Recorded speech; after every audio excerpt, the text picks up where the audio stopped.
What if 51,000 people, 51,000, decided to set aside $4 every month? That would equal a little bit over $200,000, guys. And what if every month, everyone on this platform came together and decided we were going to send that money here, or we were going to give it to this person, or we were going to go investigate this issue? I want you to listen to the video that's coming up, 21 minutes of it, and hear exactly how we change people's lives with the money that you sent for this Maui fire a year later. And we can talk later about how we're going to do this over and over and over again, changing people's lives. Good morning, everybody. Welcome back to Starkey Farmstead. So my name is Samantha. This has been the long-awaited video, you guys. You're not going to turn this off. How did we spend the money that we fundraised for the Maui Mission Trip? Now, for most of you, you know this was our third trip to Maui since the August 8th, 2023 fires.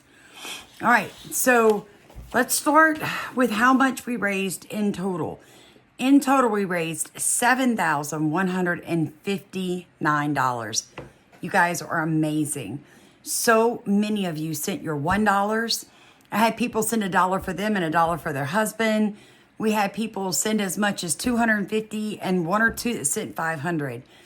It was a blessing, you guys. So all together, $5,132 was earmarked specifically in your memos, either on check or in the memo where the money was sent to Give, Send, Go, or Venmo, or however you sent it. You went for Maui fire victim. So I knew that that meant $5,132 needed to go out in cash donations to those survivors and businesses of the Maui fire. So this is how it was broken down. We flew into Maui on August 2nd, 2024 from Honolulu, where we had originally flew in on August 1st. All right, so the first day that we were there, we picked the vehicle up at the Maui airport, and we drove to Hana, straight from the Maui airport. So you can imagine, we were exhausted, to meet His Majesty. In Hana, we donated $30 to local teenage boys' lunches that had originally lived in Lahaina and had moved to that end of the island. We went on a $120 lava tube tour in Hana with His Majesty's ensemble, and so we paid for that. We bought lunch for His Majesty and the gentleman and lady in that group, and the total was $200. We stayed at a delegate's house, and total that was $127. And then we drove back to Hana on August 7th and cooked lunch for His Majesty, and the total of that was $100. Then we met a gentleman that ran the East Maui Chocolate in Hana. He had his own business, and His Majesty met us there, and we spent $100 purchasing like chocolate. And I've got one or two things I'm going to be doing in a raffle for you guys, like a free raffle for people to have the chance to win that. We spent $200 at the Leilani Animal Sanctuary. There's a video on that. 4 of us went to work for 2 hours, donating our time, because they took in animals that were injured from the fire in Lahaina. So we wanted to go and support them, you know, and let them know that the world was thankful for what they did and that we loved them. So we not only did 4 of us work for 2 hours for free, we left a $200 cash donation. Okay, so our first fire victim was one of our YouTube subscribers' daughter. Prior to leaving for Maui, we donated $200 to her Give, Send, Go for medical care, and then gave her $600 in person. There is a video on the channel about that. We gave $277 to a nonprofit farm to table ran by Indigenous families to help food insecurity since the Lahaina fires. We gave $500 cash to a young man that was a fire survivor. There's a video on the channel for that. And again, we gave $600 to a fire victim, and there's a video on that. That is also where I got this beautiful necklace. Mike was the gentleman's name. His wife, Lisa, made jewelry, and they had just set up the jewelry business the day of the fire. And she was out there showing all of her wares to somebody. You know, she finds all these on the island and makes her own jewelry. And this was like one of her only pieces that she made out of the fire because she had it on. And she gave this to me the day of the paddle out on the 8th when we found him, because that's how God works. And it was amazing. You guys remember Paul from Maui Investigates? We made a $200 cash donation the day that we interviewed him. There was a $50 tip at Java to a fire survivor. We had another fire survivor that did not want to be filmed at a $500 cash donation. We sent $50 to Iris from the very first trip via Venmo.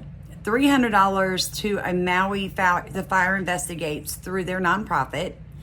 $58 to Iowa Valley for a tour cost, and then $40 donated to Haleakala when we did the sunset, because I think state parks are important, because a lot of the fire victims go there to get away from the crowds and the people. So I just wanted to make sure they still had green spaces available for them.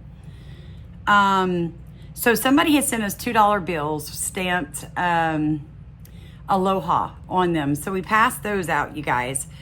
$300 to small fire survivor businesses. So what we did was we found 3 businesses along the line that had told us they had originally been in Lahaina and moved.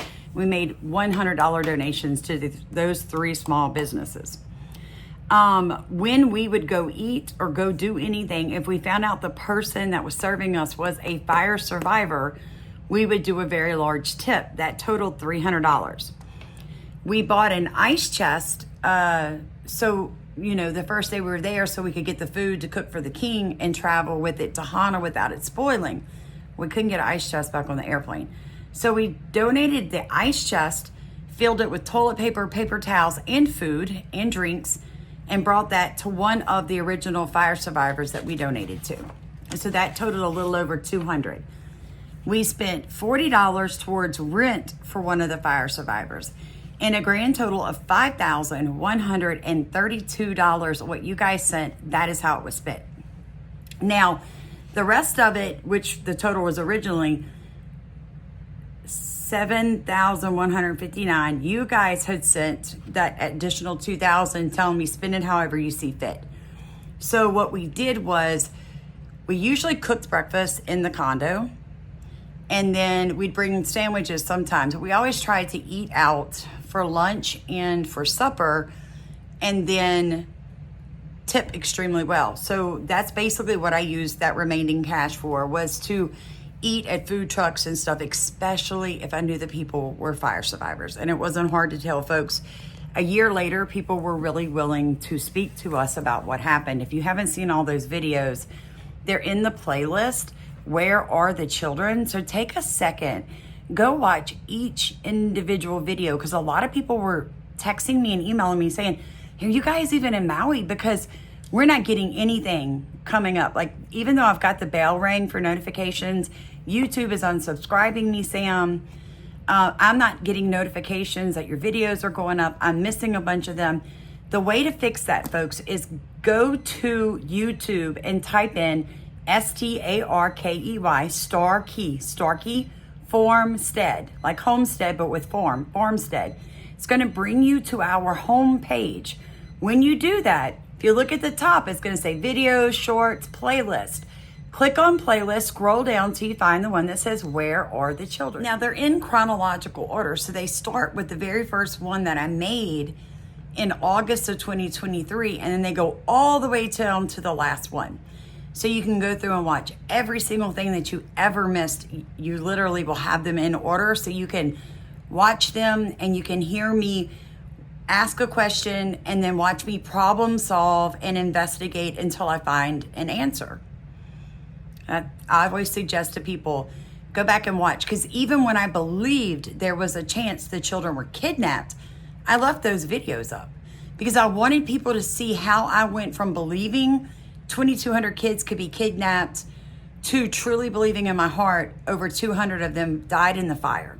Now on my end expenses, the Delta plane tickets, 5 of them, one for me, my husband, our 24-year-old daughter, because she turned 24 on the trip, my mother, who turned 81 with me on August 20th, and my 82-year-old father, who will be 83 in December, all 5 of those were donated for free from Lisa, who is also a subscriber on this channel. In fact, Lisa came to Maui and was there with us from August 9th until we left.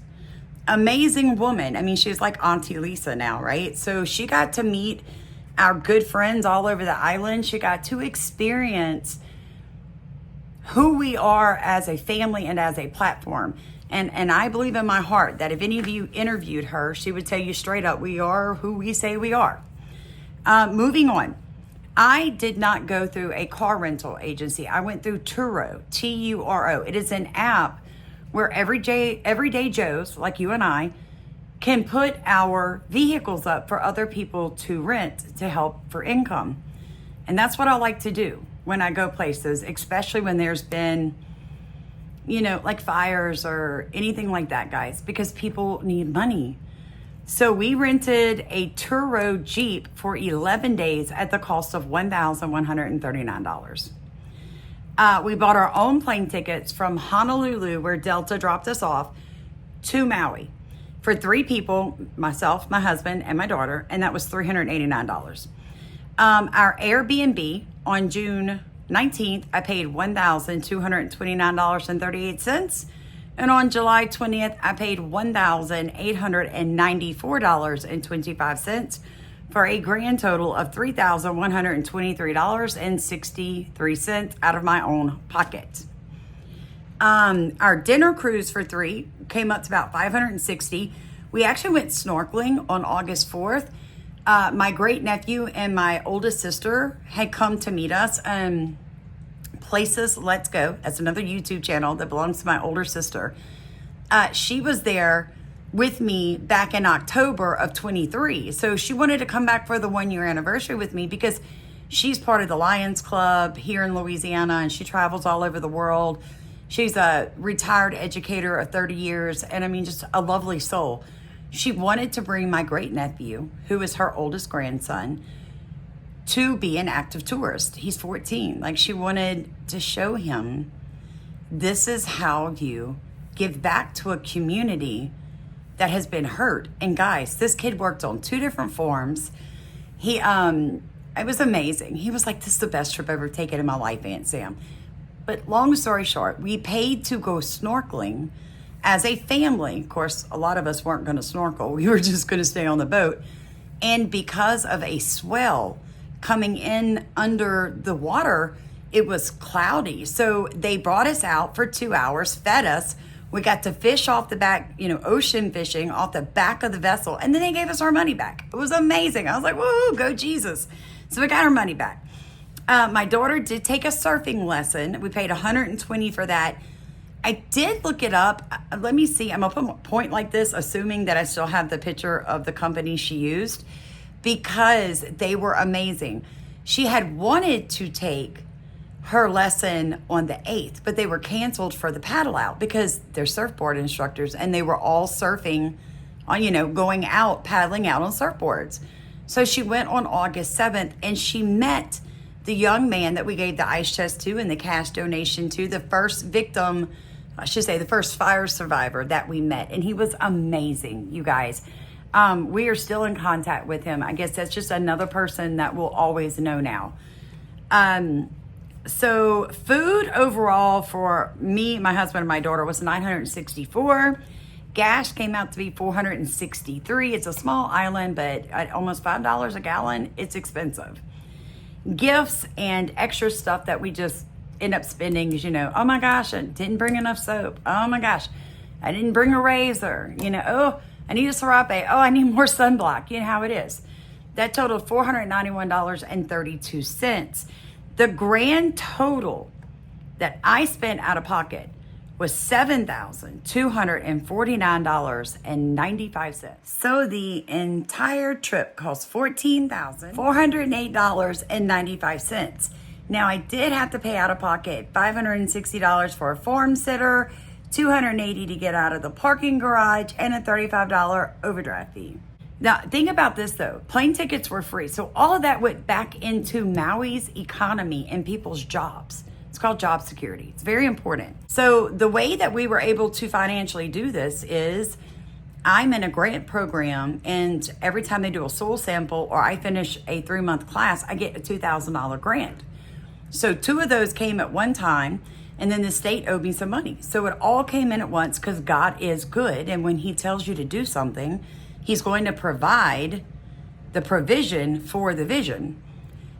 Stephen used 9 days of vacation. He worked, when we got home, he worked August 15th, August 16th, and August 19th. And then a job of over 3 years ended abruptly. And we basically spent every penny we had in Maui. In fact, I actually got an overdrawn charge on my account because to get out of the New Orleans airport cost me $280 for leaving my vehicle there for 13 days. Yeah. Yep, you heard me right. So I had to put all my money in one account, and something hit in one of the accounts after I pulled the money out, and I got an overdraft fee. So this was a very expensive trip. And then we come home and realize, oh wait, we don't have a job now. Hey, but God's good, okay? Because he told us to go on this trip. And I told you guys some things happened right before we rolled out, and we knew we needed to change churches. And unfortunately, his old pastor was still his new boss. And I guess that wasn't what God had for us, you guys, because he's now making more money, a lot more money at this new job that he literally started today on August 22nd, because that's how big my God is, right? Also, before we left, I used some of the money you guys sent and said use any way that you want to use it. I used 100 of that towards my best friend Charlene Berry's end of life care. I had posted for you guys if you wanted to donate to the Give, Send, Go her family set up. I donated $100 to that. I did, because my daughter was going over there 2 or 3 times a week for the last 3 months, you know, sitting with her, caring for her. And then Charlene ended up passing away August 7th, Hannah cooking for the king. And then we buried her just the other day, you guys. We buried her on the 17th. So actually the funeral was 17th, they cremated her. So that was a beautiful ceremony, by the way, and I did not do well through it. I thought I was going to, but I basically melted down repeatedly. And her mother-in-law had to turn around, take my hand, and say, just breathe, Sam, because you're literally fixing to make yourself sick. But I'm okay now. I say I'm okay. I live in a really rural place, and she was like the person when I said, I have a best friend, and I had Charlene. So it is kind of hard. I still haven't deleted her phone number. I'm going to go visit with her husband this week. We're going to go over there and do some yard work for him because he worked 2 hours away one way. And, you know, things are just hard right now. But she had a lot of goats and chickens and stuff. I'm going to talk to him about that and see what I can help him do in that situation. But so also some of the money that you guys sent that said use any way you want was what I used for the 560 to keep the farm running while I was gone. And I do appreciate you being flexible with me and putting that in your donation in the memo or whatever, because of people like you that was like, look, you're paying for this trip out of your own pocket, so use this however you see fit. Because of you, my animals didn't get neglected, and I was able to bring the neighbor down the street down multiple times during the day to put my dogs inside when the temperatures hit above 100 degrees so that they would not have heat stroke, you know. So because of you guys, this trip went off without a hitch. People know now that Jesus is king. People's faith grew through this trip, especially the fact that my parents, you guys, they saw us come out of drugs 3.5 years ago to this. This is the first family trip that I got to go with my parents, where I got to say, hey, I'm covering your room. No, Mom insisted on giving me a little bit of money, but I didn't want it. So I just gave it back out again. It's like, here, take this. I got to invite them. I got to give them the king size bedroom. I got to love on them, and they got to see us in our element. And it was a healing trip for our daughter, my relationship with my young adult daughter, my youngest one. And then immediately coming home, we got to go and be with our son who had just graduated boot camp. And I love you guys. We could not have done this without you. This will not be the last thing that we as a platform do. I promise. God's got stuff for us to go out and investigate and people to help. And I kept telling you guys that if everybody just sends $1, 51,000 of us, what can $51,000 do for somebody? So I want you to just think about this right now. What if every single one of you said, I'm going to take $4 a month and set it aside. And every time Sam gets a word from the Holy Spirit and say, hey, you guys need to go help here, I'm going to send that $1 that I put up per week for that month. That would be $51,000 we raised every week. You see what I'm saying? And all it would cost is everybody on this channel $4 a month. And we would be taking $200,000 and applying it to different areas and different people. Imagine if a stranger walked up to you and handed you $600 right now, or handed you $6,000, or handed you $60,000. What if we could do that every week? Yeah, just make sure, and it's only $4 to you, but it's $60,000 to them, or $51,000 to them. I want you to really pray about that. I want you to think about that. And when the Lord finally directs us in our next step, we'll all come back together and we'll make it happen. Because this trip was never mine. This trip was ours. Aloha and mahalo.